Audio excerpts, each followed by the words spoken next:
নমস্কার বন্ধুরা, আমি মহাদেব গার্ডেনের কল্যাণী বলছি। আশা করি আপনারা খুব ভালো আছেন, সবুজের সঙ্গে আছেন, আমিও ভালো আছি। আজকে বন্ধুরা আমি একটা লেবু গাছ নিয়ে এসেছি, যেটা হলো গন্ধরাজ লেবু গাছ। এই দেখুন বন্ধুরা, এটা হলো গন্ধরাজ লেবু গাছ। এই গাছটা আমার 3 বছরের পুরনো গাছ। আগের বছর এই গাছে প্রচুর ফল হয়েছিল, এবছরও হয়েছিল, কিন্তু ভাগ্য খারাপ যে হনুমান খেয়ে চলে গেছে। তা এই গাছের দুখানা ফল খুব বড় হয়েছে, তার মধ্যে একটা সকালবেলা আমি হারভেস্ট করে নিয়েছি। এই দেখুন বন্ধুরা, এখান থেকে আমি একটা হারভেস্ট করেছি, আর একটা রেখেছি আমার বন্ধুদের দেখাবার বলে।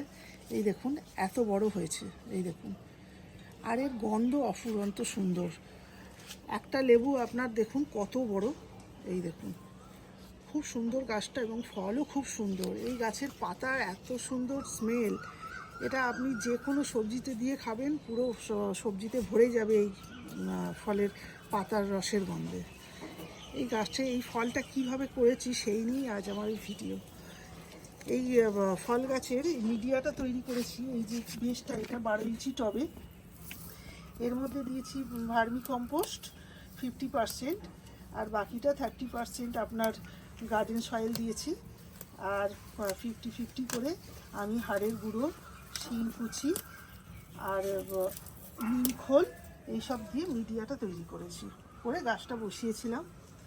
আর আজকে 3 বছর পরে গাছটা আমার এই রূপ নিয়েছে। এর অনেকগুলো ডালপালা হনুমানে ভেঙে দিয়ে চলে গেছে, তারই মধ্যে এইটাই বেঁচে আছে। এর মধ্যে এই দেখুন ফলটা এসেছে।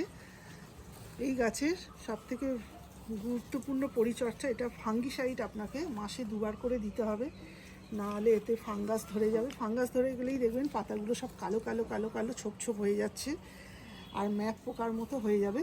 আপনারা ফাঙ্গিসাইড এখানে ব্লাইটক্স ব্যবহার করবেন মাসে 2বার করে।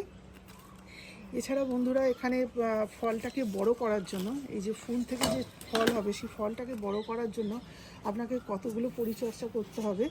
যেমন ফলটার মধ্যে রস আনার জন্য আপনাকে বোরন স্প্রে করতে হবে, মাসে 1বার করে বোরন স্প্রে করবেন, যেটা সলিউয়েবল জলে গুলে যায়, সেটা মিশিয়ে এখানে স্প্রে করবেন। যে সপ্তাহে বোরন স্প্রে করবেন, ঠিক তার পরের সপ্তাহে 0050 পটাশ স্প্রে করবেন। বোরন আর পটাশ একসঙ্গে স্প্রে করবেন না, তাহলে কিন্তু গাছ জ্বলে যাবে। যে সপ্তাহে বোরন করবেন, ঠিক তার পরের সপ্তাহে পটাশটা স্প্রে করবেন। এই হলো মাসের মধ্যে এই দুটো স্প্রে করছেন করাতে। এরপরে আপনারা এখানে নিম খোল এইগুলো সমস্ত দিচ্ছেনই, এছাড়া একটা ভিটামিন এতে স্প্রে করবেন, যেমন হলো মিরাকুলান, যেটা হলো প্ল্যান্ট গ্রোথ রেগুলেটর যেটা বলে, ওইটা এখানে স্প্রে করবেন। এটা মাসে 1বার করে দিলেই হয়ে যাবে। ব্যাস, এই পরিচর্যা করেছি, করে আমার আজকে দেখুন ফলটা দেখুন, এই এত বড় ফল এসেছে। এটা আমি আজকে হারভেস্ট করে নেব, করে এটাকে ডাল কাটাই ছাটাই করলে আবার এর মধ্যে ফুল আসবে, ফল আসবে, সমস্ত কিছুই হবে। কিন্তু আপনাদের সঙ্গে শেয়ার করা হয়নি বলে এই ফলটা আমি রেখে দিয়েছি। এটা একদম মিডিলে এই পাশটায় হয়েছে বলে হনুমানে খেতে পারিনি, নাহলে এটাও খেয়ে চলে যেত। এই দেখুন বন্ধুরা, আপনারা এইভাবে গাছকে পরিচর্যা করবেন।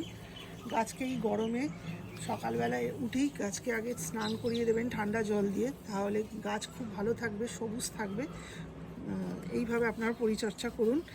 Thank you. ভিডিওটা ভালো লাগলে সাবস্ক্রাইব করবেন, শেয়ার করবেন, ভিডিওতে লাইক করবেন। নমস্কার, ভালো থাকবেন।